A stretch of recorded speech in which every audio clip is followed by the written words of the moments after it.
ஆனால் நபிகளார் அவர்கள் நேத்திரமா சொல்லியிருக்காங்க, ரொம்ப எளிமையான ஒரே ஒரு விஷயம் தான்.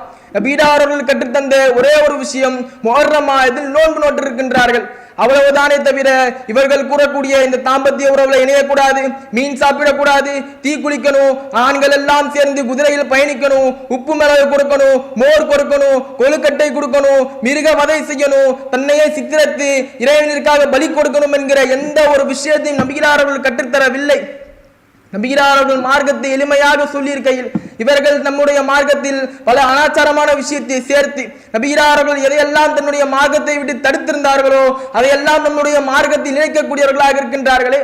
நபிகளார் அவர்கள் ஒரே ஒரு விஷயத்தை ரத்தின சுருக்கமாக தன்னுடைய வாழ்நாட்டில் நடத்திருக்கின்றார்கள். இந்த முஹர்ரம் மாதத்தில் இப்னு அப்பாஸ் ரலியல்லாஹு அன்ஹு அவர்கள் அறிவிக்கின்றார்கள், அண்ணன் நபி ஸல்லல்லாஹு அலைஹி வஸல்லம் லம்மா கதிபல் மதீனத, நபிகளார் அவர்கள் மதீனாவை அடைந்த பொழுது வஜதஹும் யஸூமூன யௌமன், ஒரு நாளிலே மதீனாவாசிகள் எல்லாம் நோன்பு நோற்றிருந்தார்கள். யானி அவர் நாடுகிறார், இப்னு அப்பாஸ் நாடுகிறார், ஆஷுரா நாளை இப்னு அப்பாஸ் நாடுகிறார். ஃபகாலு அவர்கள் கூறுகிறார்கள், நபிகளார் அவர்கிட்ட கேட்கிறாங்க, இது என்ன நாள், இந்த நாளில் எதற்காக நீங்கள் எல்லாம் நோன்பு நோக்கிறீர்கள் என்று நபிகளார் அவர்கள் அந்த மக்களிடத்தில் கேட்கும் பொழுது ஃபகாலு அவர்கள் கூறினார்கள், ஹாதா யௌமுன், இந்த நாள் இருக்கின்றதே அலீமுன், மிகவும் மகத்துவமான ஒரு நாள். வஹுவ யௌமுன், இந்த நாளிலே நஜ்ஜல்லாஹு ஃபீஹி மூசா, அதிலே மூசா அலைஹி வஸல்லம் அவர்களை இறைவன் காப்பாற்றினான். வகரக ஆல ஃபிரௌனை மூழ்கடிக்க செய்தான், ஃபிரௌனையும் அவருடைய கூட்டத்தையும் இறைவன் மூழ்கடிக்க செய்தான். ஃபசாம மூசா ஷுக்ரன் லில்லாஹி, அல்லாஹ்விற்காக நன்றி செலுத்தும் விதமாக மூசா அலைஹி அவர்கள் அந்த நாளில் நோன்பு நோற்றிருந்தார்கள் என்று அந்த மனிதர்கள் சொல்றாங்க. அதற்கடிய அடுத்தபடியாக ஃபகால ரசூலுல்லாஹ், நபிகளார் அவர்கள் கூறுகிறார்கள், அன ஊலாபி மூசா மின்ஹும், அவர்களை விட மூசாவிற்கு நான் மிக நெருக்கமானவன் என்று கூறிவிட்டு ஃபசாமஹு, அந்த நாளிலே நோன்பு நோக்கிறாங்க. வமரபி சியாமிஹி, நோன்பு நோக்கும்படி நபிகளார் அவர்கள் கட்டளையிடுகிறார்கள்.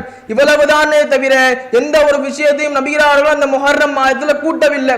இது புகாரில 3397வது செய்தியாக பதிவிடப்பட்டுள்ளது.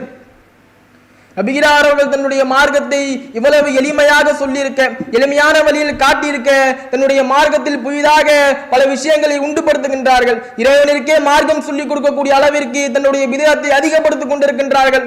இறைவன் தன்னுடைய திருமறை குர்ஆனில் 49வது அத்தியாயத்தில் 16வது வசனமாக குறிப்பிடுகின்றான், குல் நபியே நீங்கள் கூறுங்கள், அத்வல்லிமூன் அல்லாஹ் பிதீனுக்கும், உங்களுடைய மார்க்கத்தை இறைவனிற்கு நீங்கள் கற்றுக் கொடுக்கிறீர்களா? வல்லாஹு, அல்லாஹ் இறைவன், யஅலமு மா ஃபி ஸமாவாதி வ மா ஃபில் அர்ல், வானத்தில் உள்ளதையும் பூமியில் உள்ளதையும் நன்காக அறிந்தவன் என்று நபியே நீங்கள் கூறுங்கள் என்று இறைவன் தன்னுடைய திறமையில கூறியிருக்கின்றான். அடுத்ததாக இறைவன் கூறுகின்றான் 3வது அத்தியாயத்தில் 85வது வசனமாக, வமன் யப்தகி கைரில் இஸ்லாமி தீனா, மார்க்கம் அல்லாத மார்க்கத்தை எவர் பின்பற்றுகின்றாரோ ஃபலை யுக்பல் மின்ஹு, அவரிடமிருந்து எதுவும் ஏற்றுக்கொள்ளப்படாது. வஹுவ ஃபில் ஆகிரதி மினல் ஆசிரீன், அவர்கள் மறுமை நாளிலே நட்டமடைந்தவராக நஷ்டவாதியாக இருப்பார். இந்த உலகத்திலே மார்க்கம் இல்லாத எந்த ஒரு காரியத்தை நாம் செய்தாலும், எந்த ஒரு விஷயத்தை நன்மை என்று செய்தாலும் அந்த நன்மை எல்லாம் நாளை மறுமையிலே நமக்காக வந்து இருக்காது.